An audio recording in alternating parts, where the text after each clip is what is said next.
If you took my bank account and you set it next to Oprah Winfrey's, you'd be able to identify Oprah Winfrey's account as well as my account, bank account that is. Because in essence, we have a financial identity. But then have you ever seen situations where certain people will come around and they carry this spirit that somewhat drains yours? Their mentals are not intact in the sense that they're dramatic. For those kind of people to come around and you sense it in your spirit where they are, that means that you can identify their spirit and you can associate that spirit with someone's physical identity. So not only do we have a financial identity where you can identify my account from Oprah Winfrey's account, but we also have spiritual identities as well, where you can identify people's spirit, people's mental, where they are mentally. And then, of course, we familiar with the physical. As a person, it is my responsibility to aim to develop to be the best person that I can be in this life, mentally, spiritually, physically, and financially. What we go through physically, you take a group of youth or people in general who check in and out of a poverty-stricken community. You have abandoned buildings, you have abandoned homes that have been boarded up. To see that every day, it can impact a person in the way they perceive themselves, not only for today, but even for tomorrow.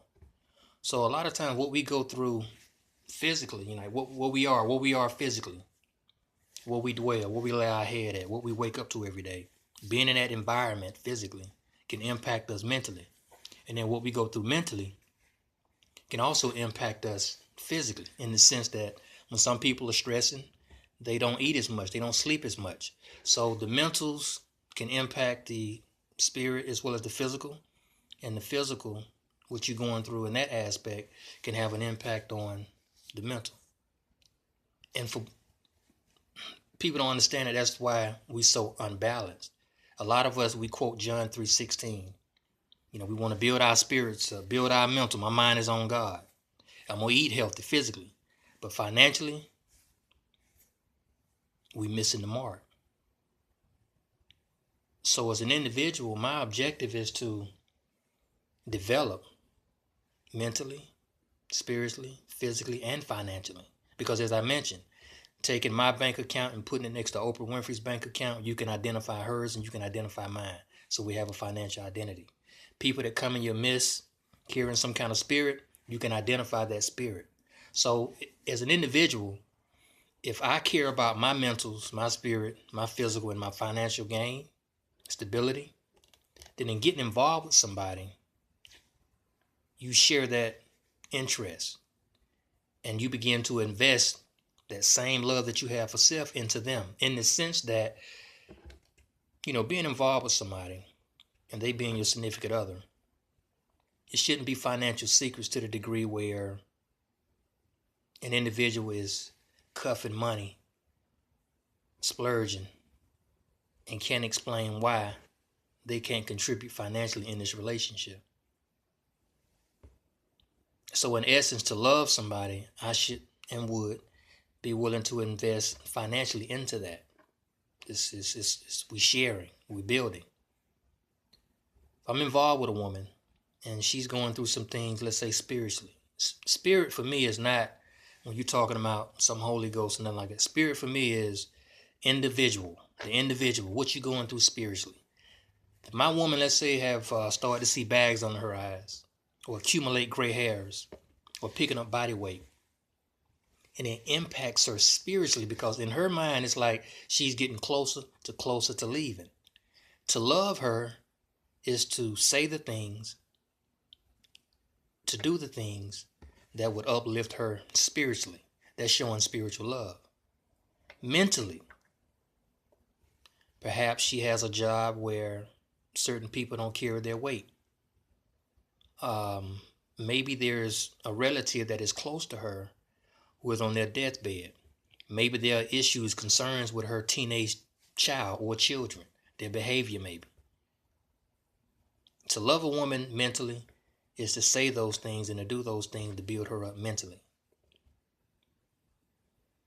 Physical love isn't always cuddling. It's not always sex or making love.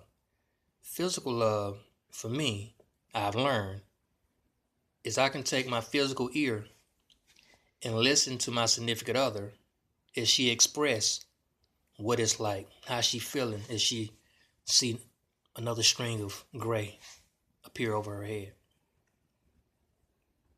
To hear her say how she feels carrying another 5 pounds on her body. That's giving that physical ear.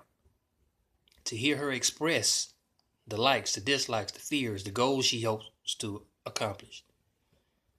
And then also take my physical lips and express the value, I see in her. To encourage her to overcome certain fears or to reach out and put forth the necessary works to accomplish certain goals. So cuddling, sex, good, but there are other ways that we can take our physical body and extend physical love. So in case in point is, if I care for myself individually, spiritually, mentally, financially, and mentally, then being involved with somebody, I should render that same level of love. That's to love somebody mentally, spiritually, physically, and financially. A lot of times we as people miss that. And it's that kind of dialogue at the beginning of a relationship that should be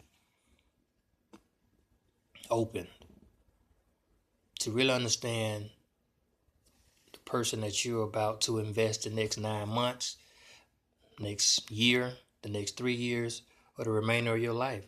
It's necessary to raise questions as to what's your perception on marriage? What's your perception on love? Because love is not just love. There are various components of our lives that we have to make investments in. And being a person who just focused on, I'm just going to get my money up. Hell, I pay the bill, I help with the bills. That's not enough love. Financial love is not enough. It's going to get better, It's going to get better. But at some point, we have to start reevaluating ourselves and redefine our perception of love. It's not just something that you invest in one area of our lives.